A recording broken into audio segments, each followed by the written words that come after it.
por que passagens aéreas no Brasil estão tão caras. Eu recentemente li um artigo no jornal O Globo dizendo que passagens aéreas para Nova York estão mais caras do que passagens Rio-São Paulo. Foi aqui a coluna do Lauro Jardim. E ele fala aqui, ó, uma ponte aérea, considerando somente ida para Rio-São Paulo, está R$ 2.600.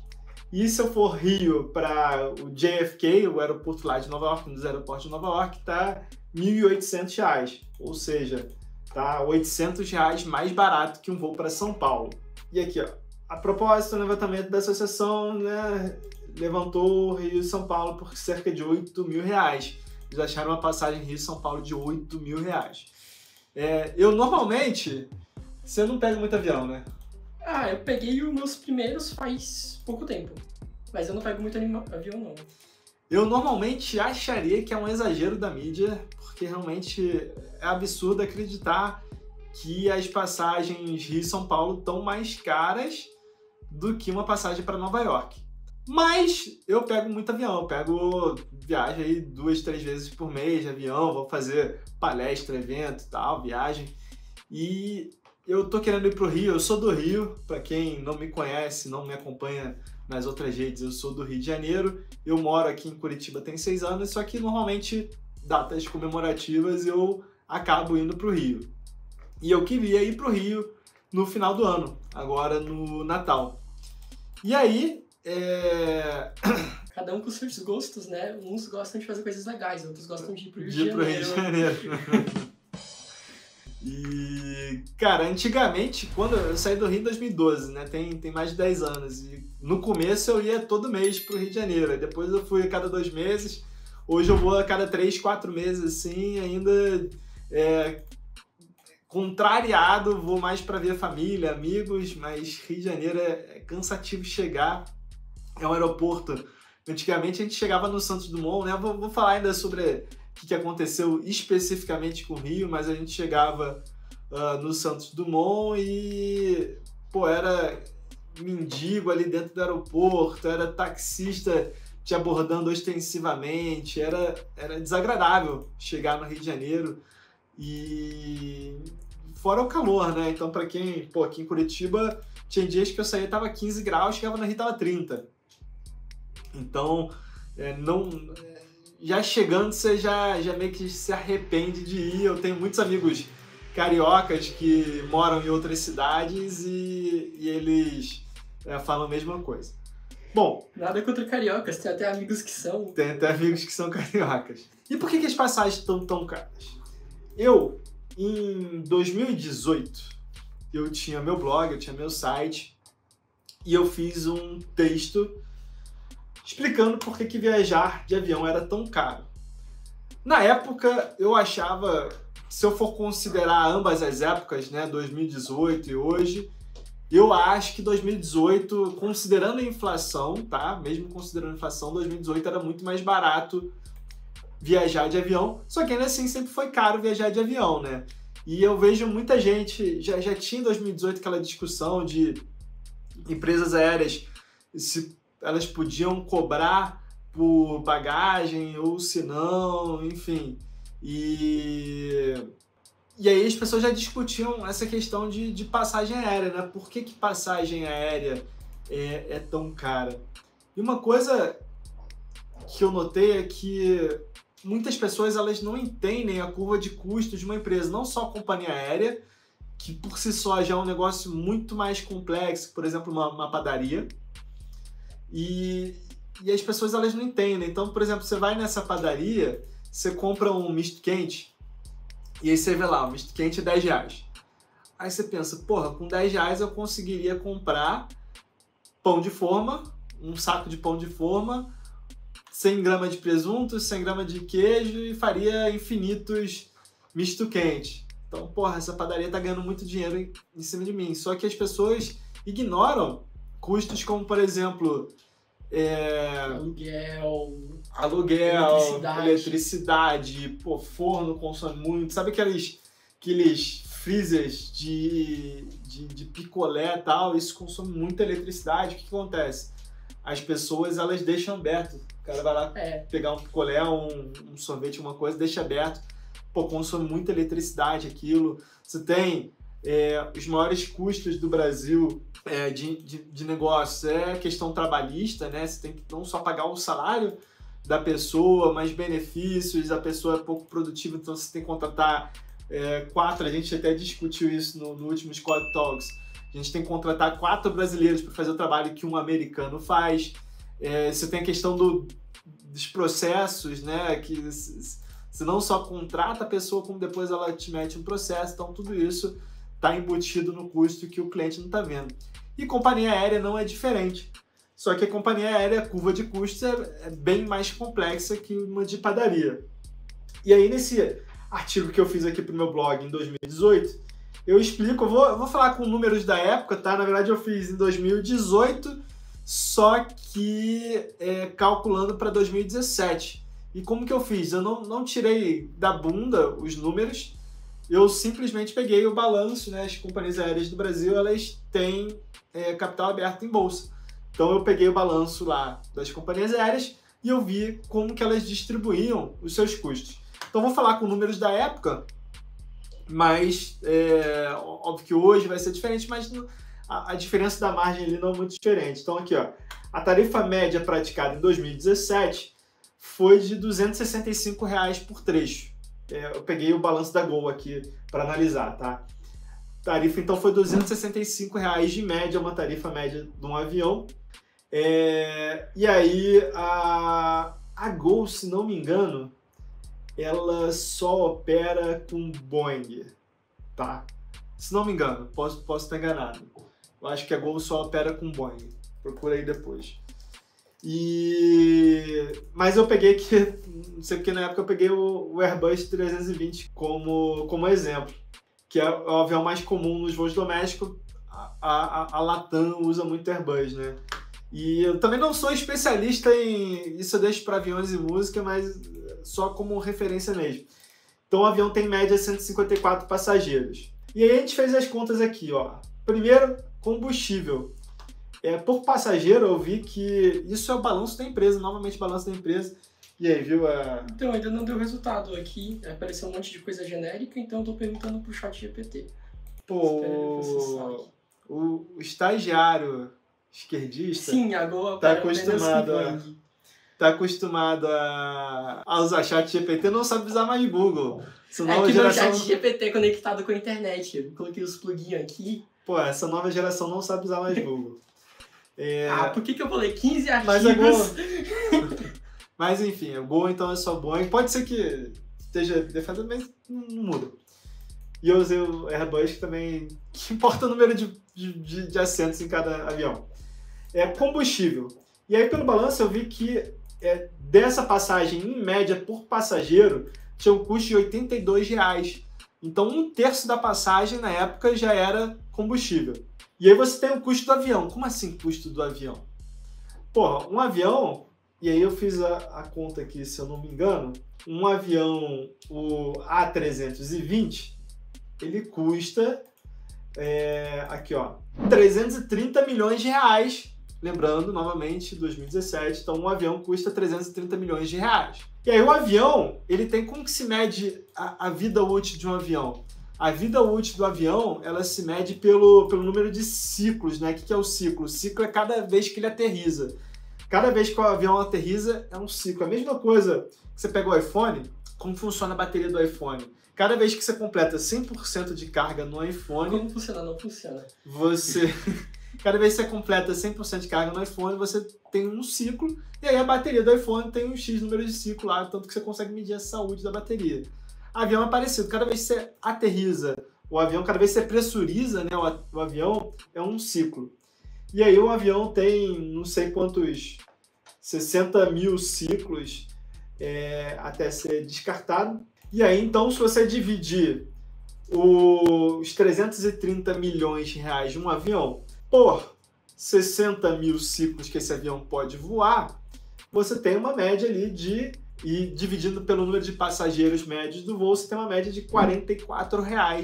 Então, um oitavo dá uns 12% de uma passagem aérea, é o valor do avião. Óbvio que eu tô fazendo números grosseiros, tá? Mas é por aí. Tem empresa aérea, Gol, por exemplo, faz leasing de avião, então não necessariamente compra, pega emprestado de outras companhias. Quanto que era a passagem de São Paulo pro Rio de Janeiro mesmo? Te falaram? Cara, na notícia tá aqui 2.000 e tantos reais. Vê aí quanto tá. Se eu for semana que vem pra São Paulo, saindo do Rio e São Paulo. Só pra fazer uma enquetezinha aqui. E eu sei disso porque eu fiz um post no Twitter mostrando que, pô, eu como morando em Curitiba, querendo ir pro Rio, tava, sei lá, 5, 6 mil reais uma passagem pra uma semana depois. Então realmente tá absurdo. Mas voltando aqui ao assunto. Então a gente tem combustível, 1/3 da passagem, a gente tem custo do avião. O custo do avião é 12% da passagem. Pra São Paulo, né? Rio São Paulo. Joga no Google Flight. Tripulação. Aí você tem a tripulação, né? O avião ali tem quantas... Nem vi aqui direito quanto tem, mas tem o custo de tripulação, né? Comissário, piloto. Isso dá mais ou menos uns R$4 por passageiro. Você tem ainda manutenção, né? Obviamente, avião, talvez voo aéreo, né? Seja um dos mercados mais regulados do mundo, sobretudo em termos de segurança. Então, tudo precisa de tá garantido 100% que o avião está apto para voar. E aqui, em manutenção, R$40 em média, ou seja, 1/8 também 12% da passagem. E tem os custos operacionais do escritório, né? A companhia aérea não é somente os aviões, a companhia aérea é também o escritório, né? Você tem a central lá que fica responsável pelo marketing, fica responsável pelo jurídico, contabilidade, operacional. Então você tem ainda esses custos na passagem. Na época eu calculei aqui R$30, ou seja, mais ou menos uns 10%, e você tem ainda impostos. A propósito, eu me lembrei agora que durante o podcast do Ryan, perguntaram pro pai do Ryan por que não existia low cost no Brasil. E a resposta dele foi: impostos. E isso é muito interessante, principalmente levando em conta que o Lula está pensando no programa social para pobres poderem viajar. Passagem é R$200. Sendo que o programa social tira imposto. E essa que é a questão. O imposto aqui, na época eu calculei, quase 20% da passagem é de imposto. Então, quais são os maiores custos? Imposto é o custo do avião e combustível. Imposto, o Brasil está sempre aumentando, especialmente com o novo governo. Combustível e custo do avião são custos dolarizados. Combustível depende muito do valor do dólar. Custo do avião também. Se compra avião em dólar. Você não compra Boeing em real. Você compra Boeing em dólar. Aqui? Hã? E aí, com a Embraer aqui? Azul até tem Embraer, só que por arbitragem do mercado internacional... também as peças do avião acabam sendo...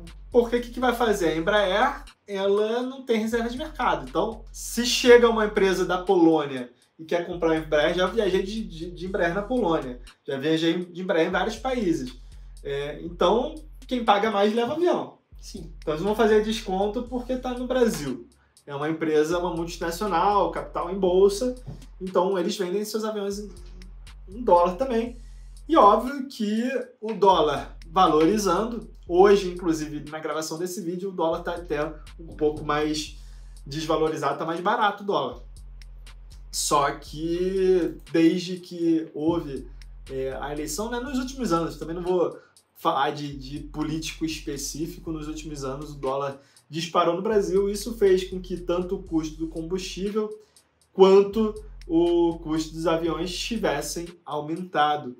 Então isso ajuda a explicar bastante de quais são os principais custos e por que as passagens estão subindo. A passagem daqui pro Rio de Janeiro tá R$1.300. De Curitiba. Sim, eu coloquei pra Pra 1º de dezembro, que é semana que vem. Eu coloquei uma aqui também, Curitiba, São Paulo. R$1.300 por 3. Isso. Aí... Então, R$2.400. Se eu for semana que vem pro Rio de Janeiro, de avião, saindo de Curitiba, tá R$2.400. Isso, e mais ou menos o mesmo preço para São Paulo. E eu peguei São Paulo porque eu comprei uma passagem para São Paulo, por causa do evento lá da firma do Finch que vai ter lá, né? Uhum. Comprei de ônibus, R$45. Boa. Buzzer ou... Ah, nem vi. O estagiário esquerdista, ele é roteirista do Fint também. Então, pra quem conhece o Fint, então esse cara aqui é bravo, é esquerdista, mas é bravo. E é isso, realmente tá caro, mas independente disso, beleza, combustível aumentou, custo de avião aumentou, mas será que isso justifica? Antigamente, como eu falei, o custo médio da passagem que era R$265 há 5 anos atrás. Hoje, pô, tô indo pro Rio, tá... Só salário mínimo. Tá um salário mínimo. Vem Curitiba pra São Paulo. Eu vi aqui, é mais ou menos a mesma coisa, 1.200, 1.300 também. Só que a questão da passagem aérea e aí eu cito aqui o presidente da Azul, John Hodgson, presidente da Azul, ele fala que a Azul recebe 4 mil novos processos judiciais todos os meses, ou seja, dá uns 100 processos por dia. Nossa. Mais de 100, 120, 130 processos por dia. Eu já entrei com processo, também não vou ser hipócrita de falar, eu já entrei com processo contra a Azul, porque realmente é um saco. Eu morava em Corumbá, Mato Grosso do Sul, uma cidade que só tinha 3 voos, literalmente 3 voos por semana, e a cidade mais próxima era Campo Grande, 400 quilômetros. Então, pô, pra ir pra casa eu tinha que pegar um dos 3 voos por semana e sempre atrasava, sempre tinha problema, se chovesse um pouco já não pousava avião. Ou eu tava indo pra Corumbá. Também você tava no fim do mundo, né? Dá um desconto. Tava no fim do mundo. Mas é ruim, a maior parte dos brasileiros está... Boa parte, não maior, mas boa parte dos brasileiros está numa situação que não tem um aeroporto tão acessível quanto eu tenho hoje. Mas assim, depois que eu comecei a pensar mais em empresas como negócios, eu comecei a pensar, pô, realmente, eles não têm culpa de ter chuva. Na cidade, o avião tem que voltar. O que vai fazer? Não vai pousar com chuva, correr o risco de cair um avião e morrer. Então, assim, essa questão da judicialização, e aí você vê, existem vários sites, você entra no Google, direito, passagem aérea, indenização passagem aérea.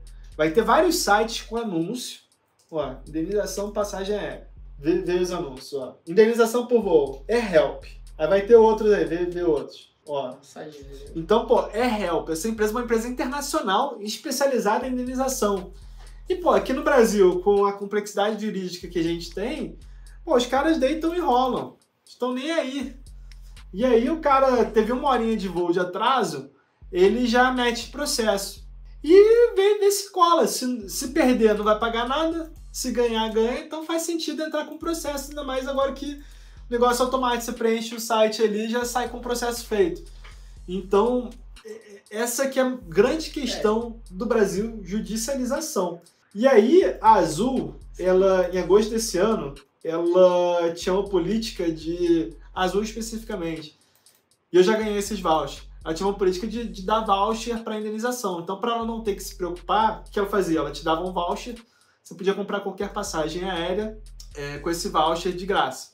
E essa Help aqui, poxa, tô vendo aqui o site deles a cópia é bem agressiva, receba até 10 mil de indenização. Receba até 10 mil de indenização por passageiro. Tem aqui que eles podem avaliar o seu caso em 5 minutos, se vale a pena ou não.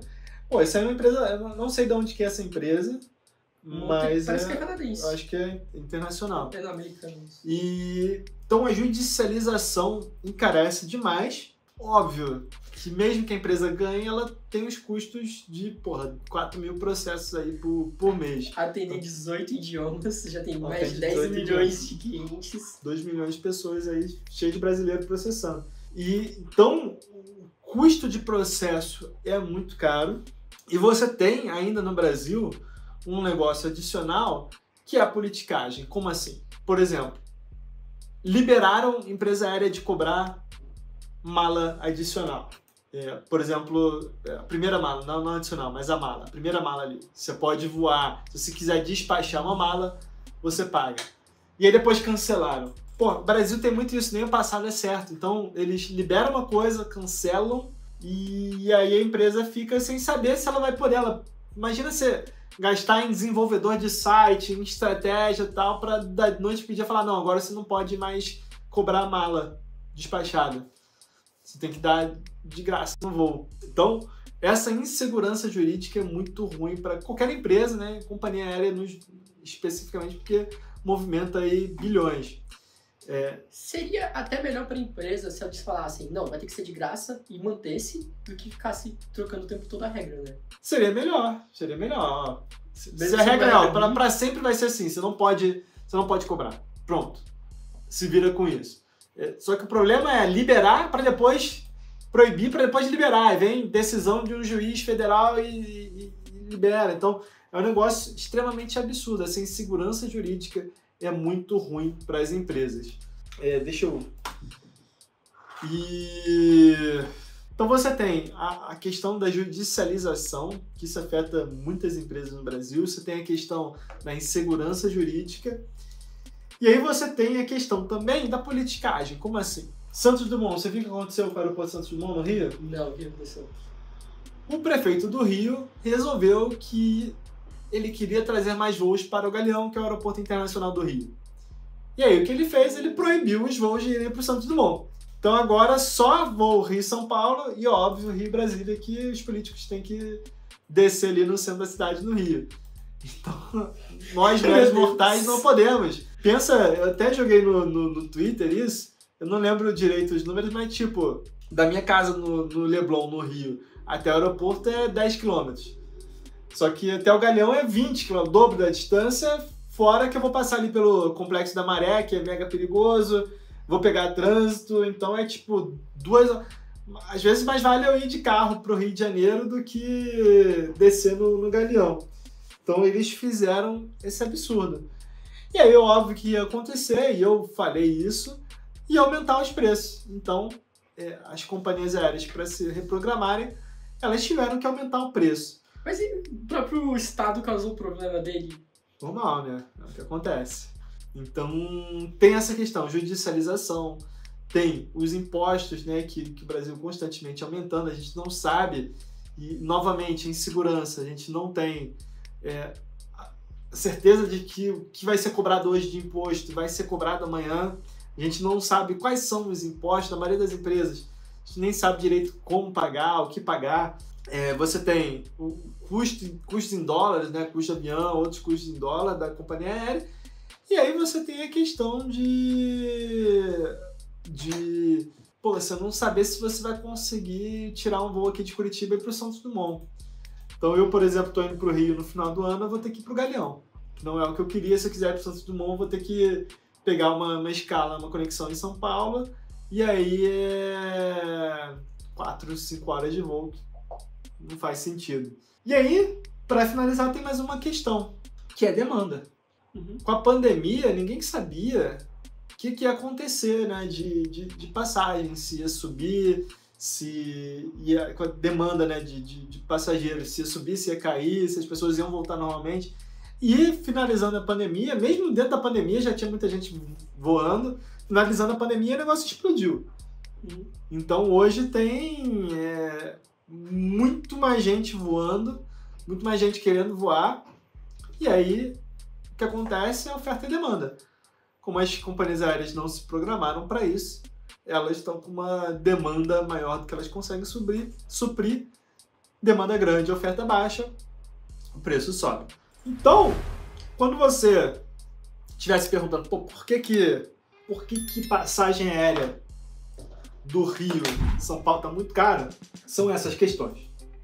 Insegurança jurídica, judicialização do mercado, imposto, combustível aumentando, custos em dólar e questão de politicagem de demanda.